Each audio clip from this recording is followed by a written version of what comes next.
All right. You know who it is. Shoulder tap with Mick.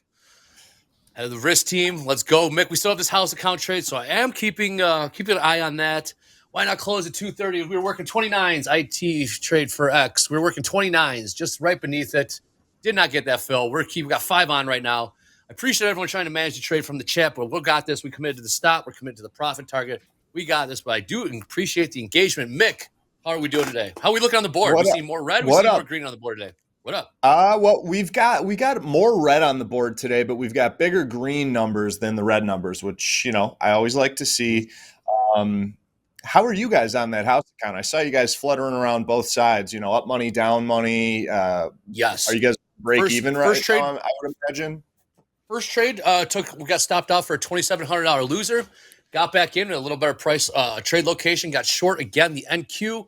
Oh, we're short from 51s right now. We did shave off 10 so far, so we're kind of in the profit. We have, I should say, we kind of scratched the previous trade. If we get out right now, we'd be up $700, $800, $1,000 on this on the day right now. But we do have a profit target of 230 here in the NASDAQ. We are at the bottom of the range. I could close this up, but let's keep going, Mick. Let's do what we're here for. Let's give some shout outs, get some shoulder taps. Let's get into it.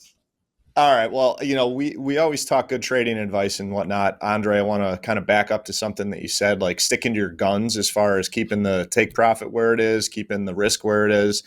Never a bad thing to peel off, 10 contracts on a 15-lot trade, though, either, because, hey, it looked like that market was going sideways. So, never a bad thing to take off some leverage. You can't get hurt, taking profits or taking risk off the table. But speaking of taking profits, we've got David A., one of our live traders, up $10,300 right now in his live account, trading the NASDAQ today. He is flat right now, locking in the trading day. 10,000 is really good. He's someone we've talked about quite a bit, or a little bit over the last couple of weeks. He's been putting up some big numbers, so very happy for him. We got Coach DBA, Coach Dakota. He's up 4,000. New account balance highs for him, right around the $155,000 mark. Very happy for him. Corey up 1,300, and that's kind of it as far as the P&Ls on the live accounts today. At least the notable ones I want to mention. Last week was a bit of a tough trading week.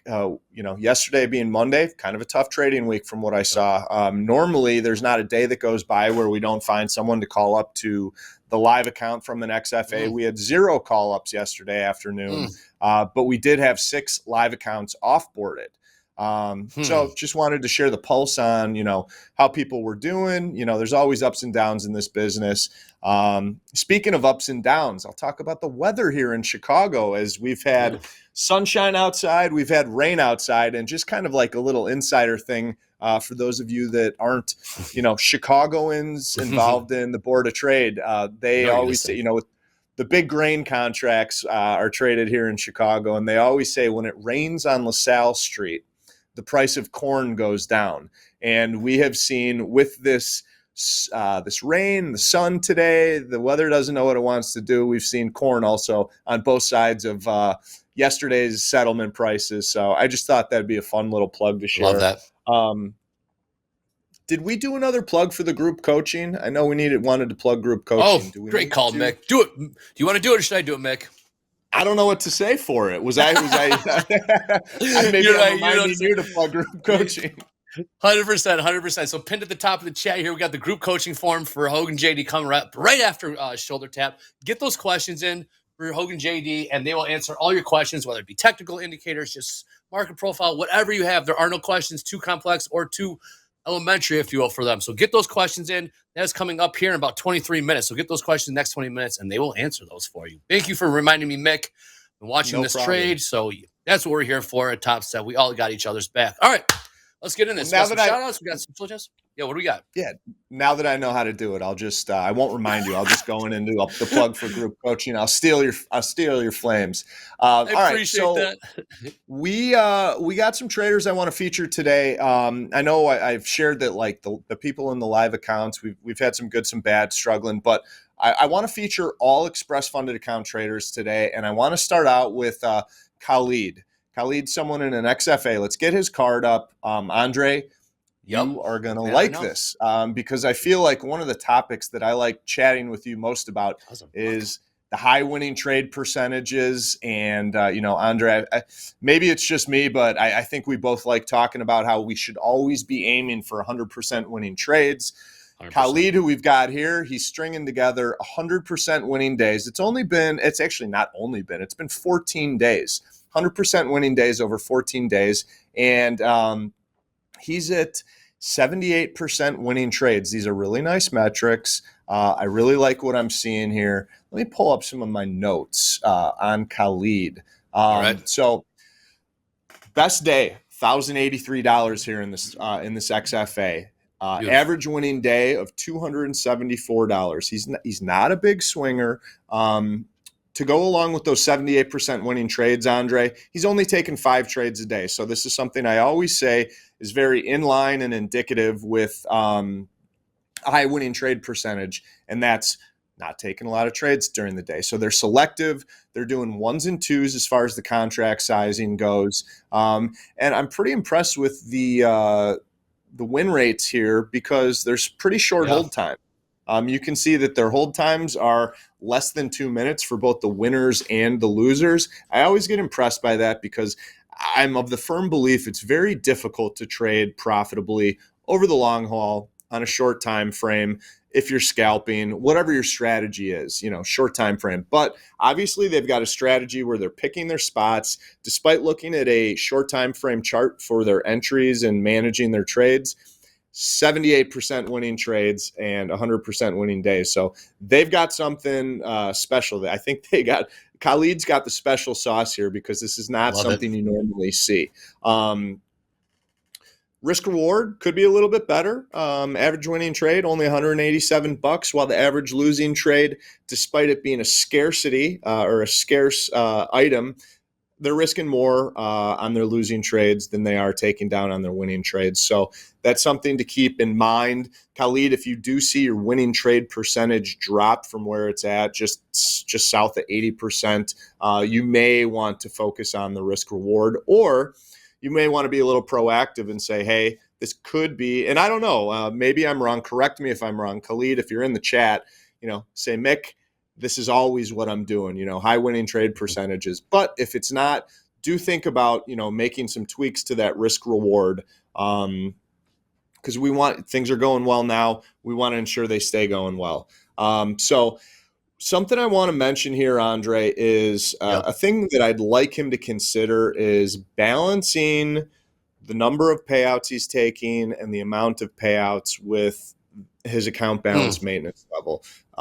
I like this. He's very good at taking payouts. He's very good at taking, relatively large size payouts for the trading activity that he has. So what I'm talking about, everybody, is, while he's not, a big, massive trader, he's a very consistently profitable trader. Net P&L, average daily P&L out of his 14 days trading is just a little shy of $400. But he's so good at taking payouts that he is maintaining a low account balance. And, we haven't seen a losing day out of him in this account, so we don't know what those look like without going back and looking at previous trading combines. We could do that, and we did do that. He's been with us since November of 2023, so we have previous past activity to look at. But he's in a 50K, which is not a bad thing. He doesn't need to be in a larger size account, but with running the risk of hitting a daily loss limit of $1,000, Khalid's still sitting in an XFA right now because we don't want to transfer him over only to have him, hit daily loss limit 2 days in a row and then lose the account in 2 days. So he's trading well here. We're not going to disrupt that. We're going to keep him in his XFA. I've got nothing but, shout outs for him. He's trading well. He's exactly who I would want to call up to a live account from XFA. But I'm just a little uncomfortable putting him in a position where, something bad could happen and, he loses the live account. I got to say, you asked me a couple of weeks ago, what do you look at when you're calling up people from live account? Well, predominantly we're looking at their trading activity, how well they're doing, and are they going to be able to stay in a live account for an extended period of time.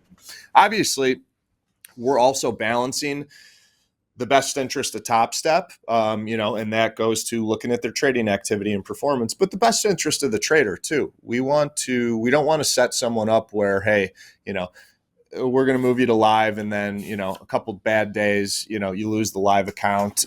So we're looking out for both parties. So I just thought I'd add that there. Yes, good stuff. Very good stuff.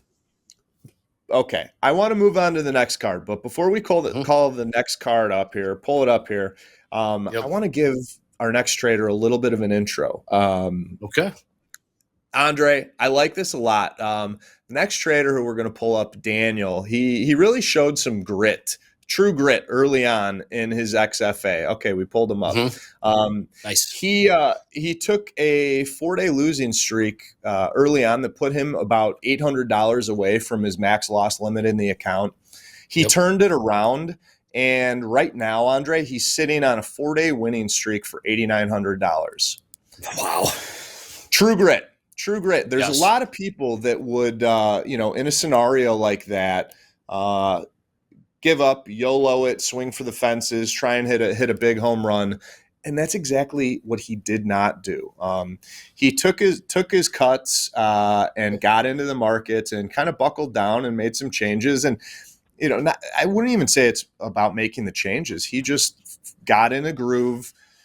Had the mental fortitude to say, hey, it didn't start out too great, but I'm going to keep pushing, keep doing what I'm doing. And obviously it's working really well. So Daniel's only been in his express funded account for 9 trading days. And I already talked to some of the risk guys about him. While he still may be trading in XFA today, pretty sure, unless something goofy happens today, we're going to be calling him up to a live account this afternoon after the trading.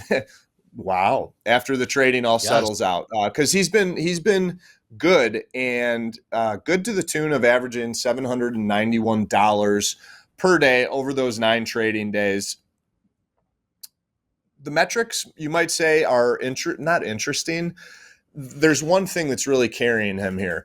He's got 56% winning days. He's only got 29% winning trades. But as we talk about keeping the math on your side, look at the risk reward ratio. Risk 100%. Reward ratio, it's 5-to-1, which is up there as far as people that we featured on this. So Daniel's risk reward ratio is keeping him going. He doesn't have to be right even a third of the time to be profitable, to the tune of $800 a day. So this is all stuff I really like. I know you like it, Dre. Yeah, absolutely. And what else do I have as far as notes on him? A couple other things that are. Please go ahead. No, just saying that risk reward. I was thinking, when we see when we see our traders with the higher risk rewards, the 5-to-1s, boy, you don't see that very often. Even a 3-to-1, very, very good. I feel like it's inevitable that their winning trade percentage is going to be less than 50%.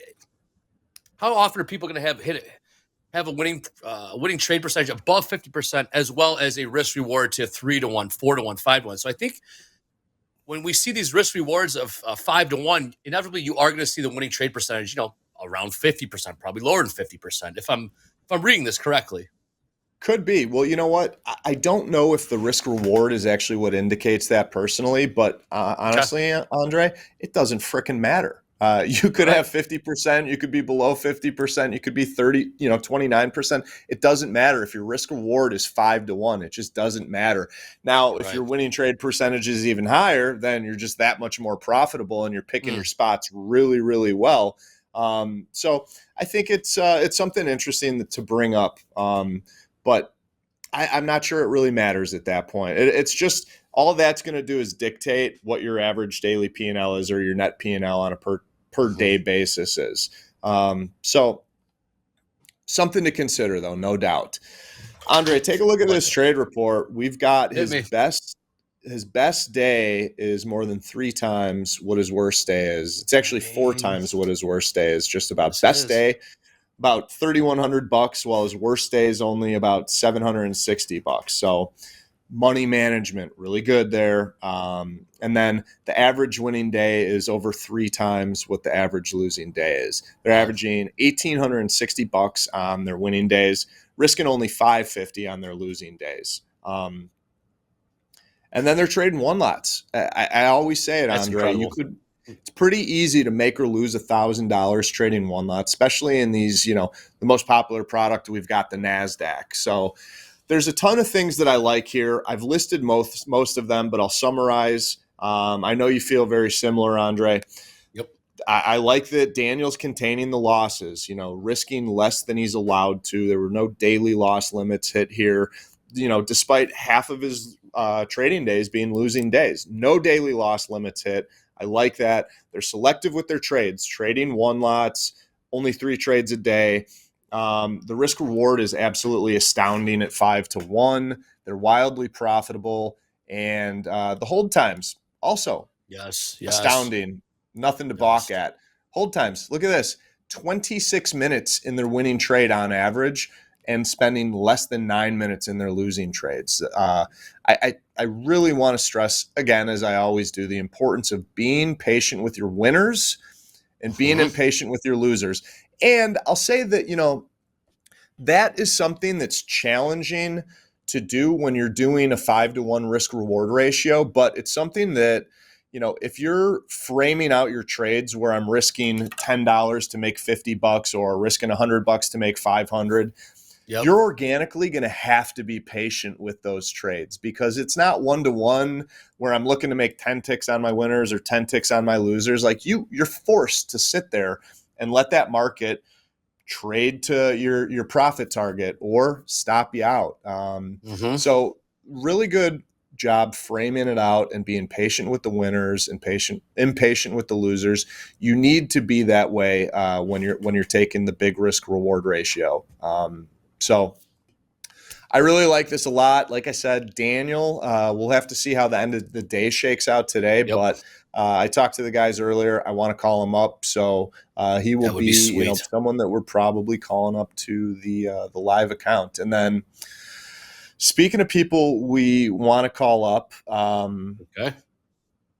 let's throw the trading card for Agamuo up here. Agamuo, trading out of Nigeria. I don't know if we featured anybody from Nigeria. Very cool.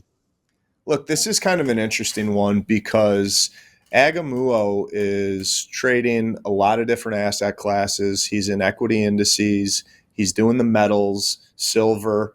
He's got some brass to be trading the silver. A little bit of energies with the crude oil. And then he's got a couple currencies up here, the FX futures. So I like that he's doing that. You'll probably ask me, Andre, because I know you've asked this in the past, what are my stances or what's my stance on someone who's trading all these different products? Well, like I mentioned again, mentioned before last time you brought it up, he's trading them because he sees opportunities in them. He's not trading them every day.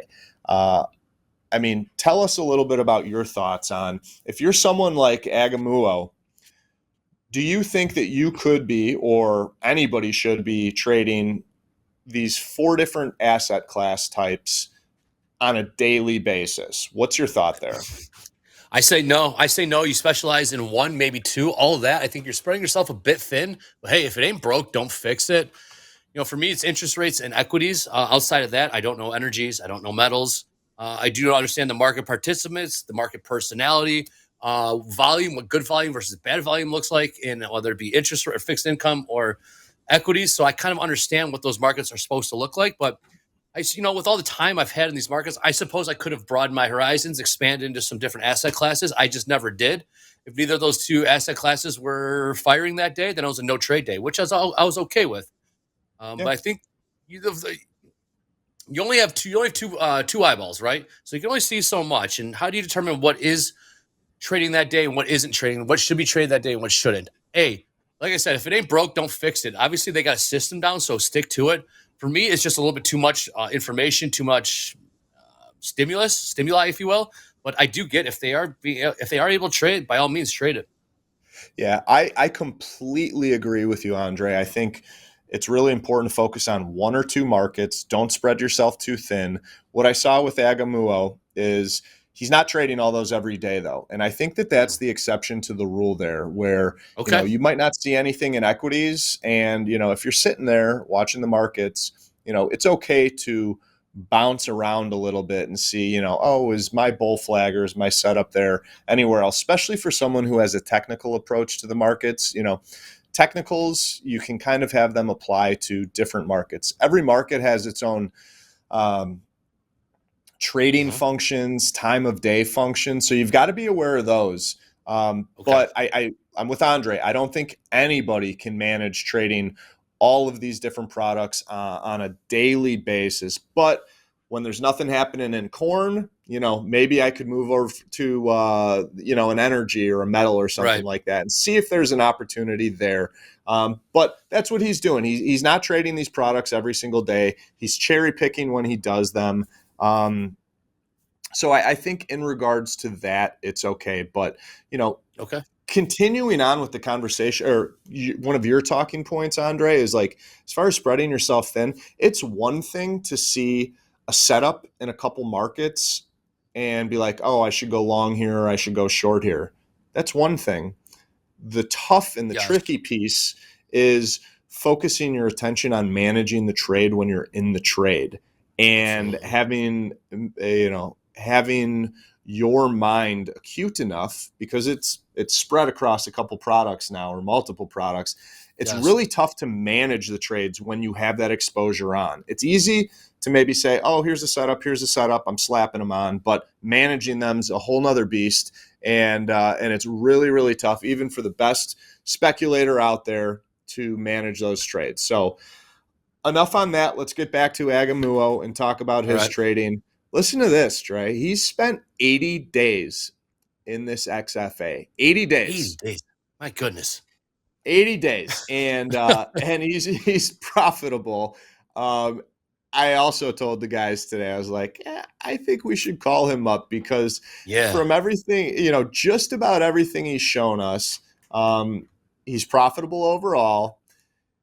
He's taking payouts. He's taken about 6,500 in payouts over those 80 trading days. He's had like one blow up day where he hit his daily loss limit, but just one day. Not bad. And if you look at it, he's right, on a per day basis, half the time. Per trade basis, he's 50% winning trades.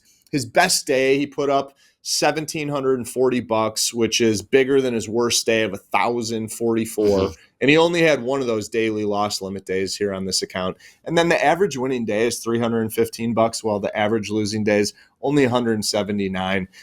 Totally worthy of a call up. And I just hope he keeps chipping away. And something for him to consider is, keeping a nice, healthy account balance and not taking too much in the way of drawdown on any given day. But, look at the bottom of the card here. 3 trades a day. Today, like, everybody was doing 3 trades a day on average today. So we're talking about selective people here in the XFAs, 1 to 2 contracts, predominantly just trading one lots. And he's got a good risk reward, 2 to 1. He's taken down $161 on a per trade basis for his winners, and then only risking 80 on his losers. So super low risk here. He only had one blow up day. I think that aside from that daily loss limit day, biggest losing day, Andre, was only like, I want to say, and this is an anomaly too, I think the biggest losing day was $500. I mean, come on, that works. That works. It works really well. And then I think after that, it was like $1,000 day, a losing day, one $500 losing day, and then the rest are like in the 200. Oh, there's a $390 losing day, and then the rest are below 200. So recipe for a call up. He's trading well. Agamuo, awesome. We're going to get you up to live this afternoon. Well done. A couple call-ups coming from this shoulder tap. That's what we like to see here on Shoulder Tap on TopstepTV. Well, Mick, we really appreciate. Time is up. This goes by way too fast. We do have some questions for you that we can carry over to tomorrow about perhaps doing a behind-the-scenes thing, some other things like that. But we'll talk to you offline when if that opportunity does present itself. We're seeing a bit of a bid here in the NASDAQ. We didn't get to hit the stop just yet, but we are getting closer. So we will see how that happens. Again, That's all our time for Shoulder Tap. We do have group coaching coming up next with JD and Hogue. The form for questions is pinned to the top of the chat. Please fill that out as we'll be back in here in about a couple minutes. Mick, thank you so much. People love this segment. Mick is the GOAT. People love this stuff. So, Mick, thank you so much, and let's do this again.